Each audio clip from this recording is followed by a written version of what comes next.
Now, as we all know, in America, socialism is a dirty word, and simply being called a socialist is almost like calling somebody a Nazi, and simply calling somebody that, even with absolutely zero evidence, was basically making it so that they were virtually unelectable. Which makes some modern day pundits a little bit confused, as they seem to be winning big nowadays. Now here's the thing, you may think, well yeah, socialism is obviously on the rise, but if you do your digging, you'll realize that America has elected quite a few socialists in the past. And not even just on the level of an Emil Sedil, as in someone who actually managed to get into a federal office in the United States Congress. Yeah, they've gotten that high in the electoral sphere. Socialists winning seats in Congress has pretty much been happening ever since socialism had begun. And as you may have guessed, this video is going to talk about just that. I'm going to be listing at least all of the people that I can verifiably say are socialists.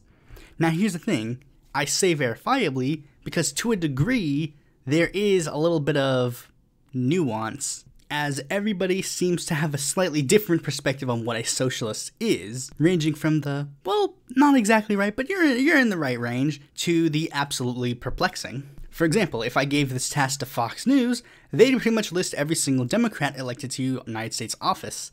So here's what I mean when I say an elected socialist.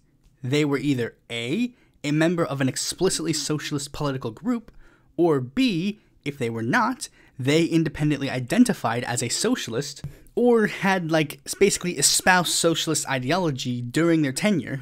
Now, like I said, there could be some nuances, and there could be a part 2 where I explain the ones that might be speculated to be socialists, but these are the ones that I can actually put pedal to the metal and say, these guys are socialists. This video was kind of divided up into sections based on how the individual identified in the socialist movement, so let's just go over them. The first person that I'm going to list is the person that was reportedly the first socialist elected to United States Congress, Horace Greeley, who served in New York District 6 from December 4th, 1848 to March 3rd, 1849 as a Whig.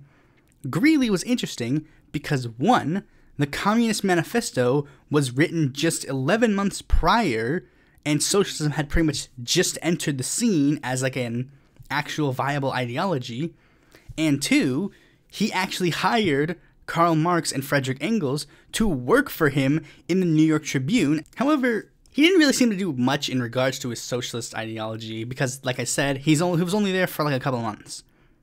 The next grouping of people were individuals who represented explicitly socialist minor parties. The first one in this group being Henry Smith, serving from 1887 to 1889, representing the short-lived Union Labor Party. It was sort of a coalition between the progressive Greenbackers and socialists, and originally you might think, oh, he just might be a Greenbacker, but he actually previously served as a Socialist Party member of the Wisconsin State Assembly, so it's fair to say that he was probably more in that socialistic-minded faction.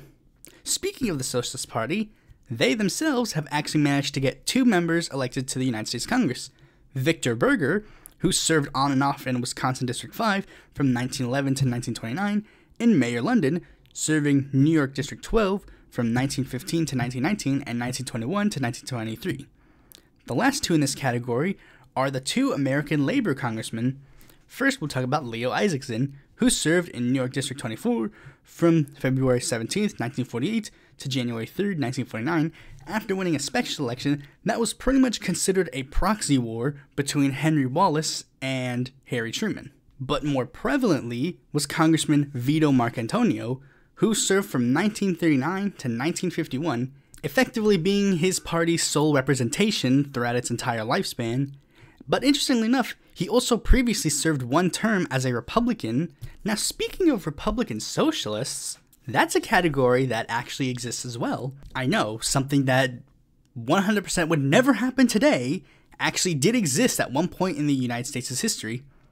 First, we'll start off with Richard F. Pettigrew, who served as South Dakota's first United States Senator from 1889 to 1901, previously serving as their delegate in the United States House of Representatives before it was a state. Now, there's technically a bit more nuance in regards to him, as he never explicitly stated he is a socialist. Even when he left to join the Silver Republicans, that's not an explicitly socialist political group, But some of his quotes do raise, like, well, that's very interesting, such as, "Capital is stolen labor, and its only function is to steal more labor," and also, "The Russian Revolution is the greatest event of our times. It marks the beginning of the epoch when the working people will assume the task of directing and controlling industry." So I'd say he's at the very least socialist leaning.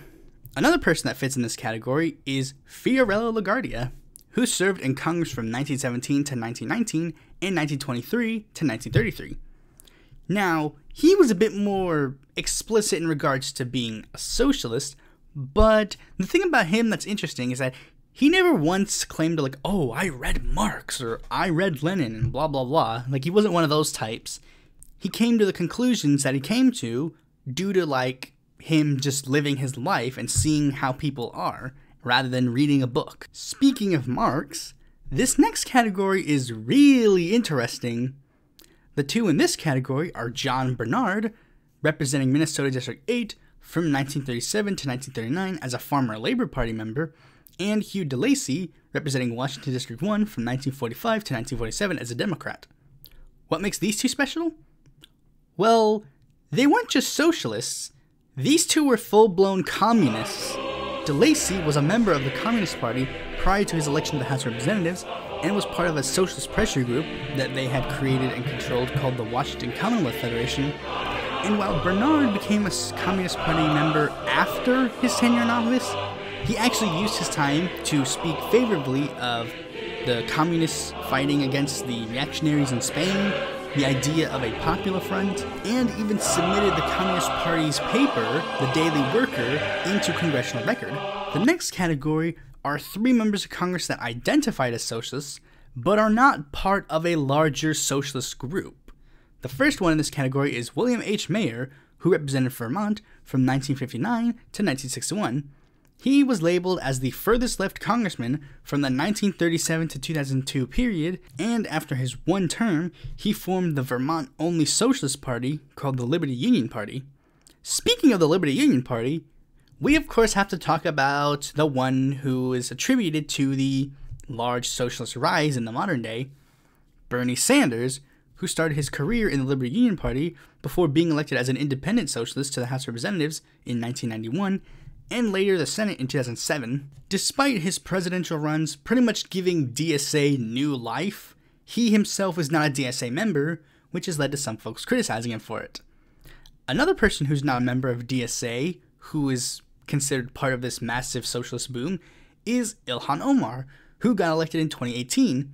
She identifies as a Democratic Socialist, but she herself is not a DSA member. Speaking of DSA, that's the last category of this video. All of the congresspeople who are members or were members of DSA. This list is the largest, which is more than likely helped by the fact that DSA has a lot more broad appeal being an advocacy group and not a political party, which allows them to emphasize the Democrat part in their name.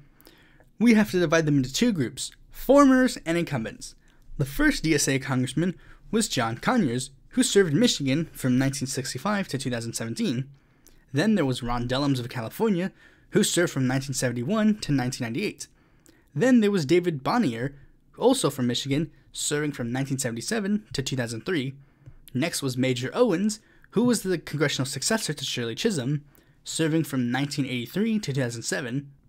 The ones that currently remain in Congress are Danny K. Davis of Illinois, who was first elected in 1996, but there's a bit of a debate if he is still a DSA member, as he's made some votes that people have criticized him for, and some folks who are part of DSA actually started running against him, so it's fair to say that if he's still a member of DSA, they kinda don't like him. And of course, we have to talk about the two-thirds of the squad, AOC and Rashida Tlaib, who were elected in 2018, and Jamal Bowman and Cori Bush being elected in 2020. So yeah, that's a grand total of at least 22 socialists elected to the United States Congress. Of course, obviously that number is way bigger than most people expect. I mean, if you asked anybody, they would probably just list the squad and then that's it. But like every other ideology, socialism has had a history in the United States, and it ain't going away anytime soon. Thanks for watching this video. Be sure to like, comment, subscribe, and click that bell to be notified when a future video of mine comes out. And if you're interested in more content from me, you can go to my website, follow me on Twitter, join my Discord, or check out my articles on the Independent Political Report.